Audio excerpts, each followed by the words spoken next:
Magandang tanghali po sa inyong lahat. Ako nga po pala si Princess Maneha na magsasalaysay ng iba't ibang pangyayari patungkol sa pagiging matapat na tao. Halina po't ating panoorin ang isa sa mga pangyayaring ito. Saang araw, may isang lalaki na galing sa simbahan na hindi namamalayang nalaglag na pala ang kanyang pitaka at nagdire-diretso lamang siya sa kanyang paglakad.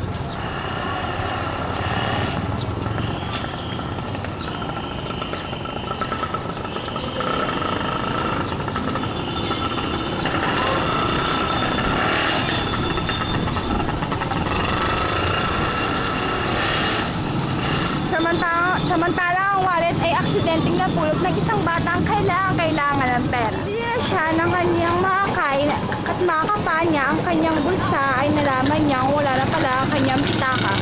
Ano kaya ang mangyayari sa kwento nito?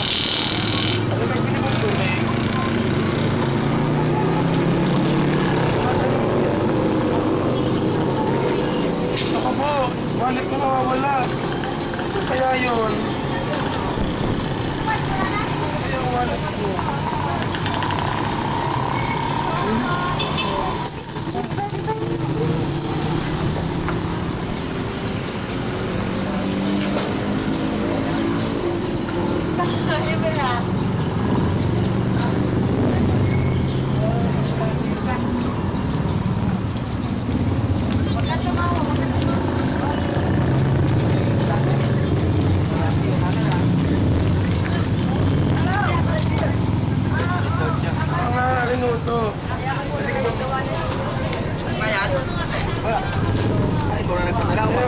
Maraming salamat. Kasi nauli mo sa akin.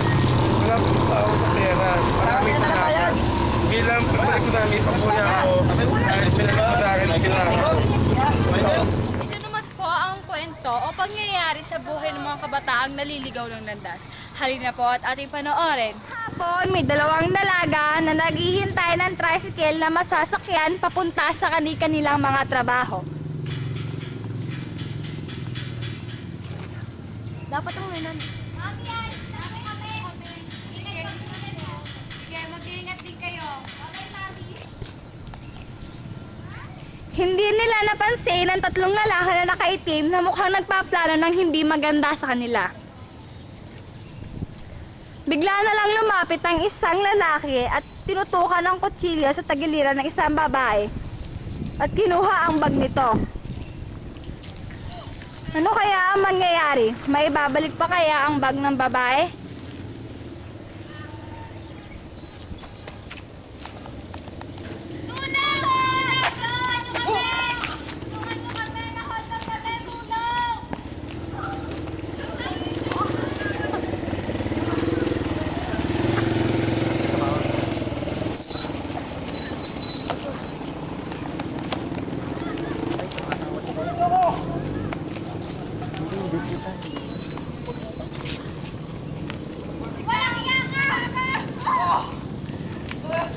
Yatawa.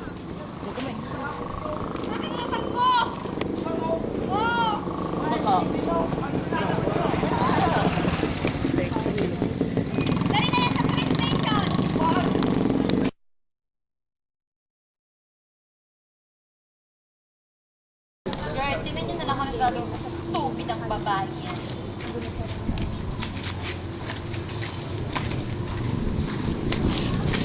Ano ba ko, Bea? Tumingin ka nga sa dinara. Magbulag ka ba? Parang hindi mo ako makita. Pasensya. Pasensya. Puro ka pasensya. Lumang style na yan. Ay, tata. Ay, tumingin sa...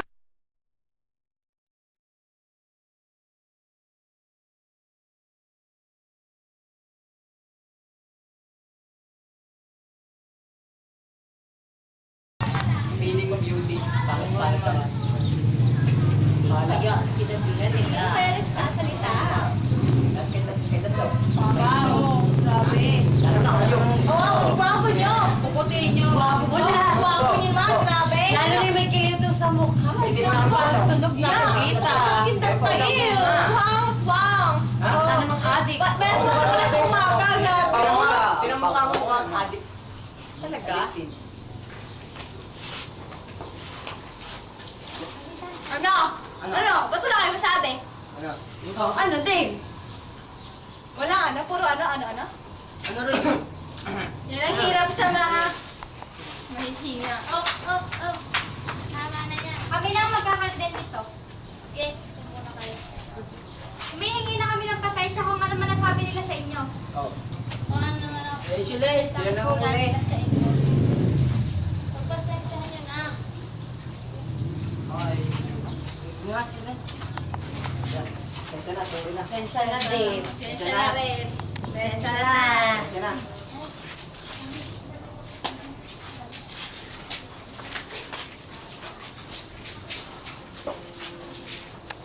Lynn, pasensya na sa nagawa ko nung nakaraang araw. Pasensya na sa inyo. Pasensya sa Hindi inyo. ko naman ha? kasi sinasadya. Nabigla lang talaga ako. Okay. Salamat. At dito na po nagtatapos ang ating kwento. Sana ay may natutunan kayo magagandang aral sa kwentong ito. Yun lamang po. Maraming salamat.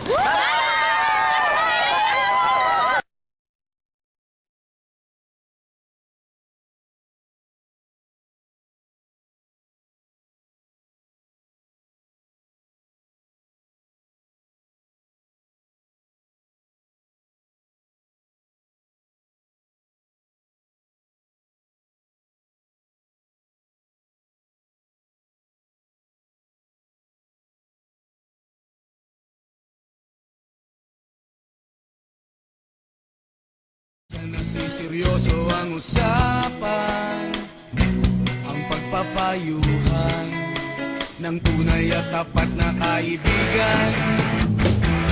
Kung mga baliw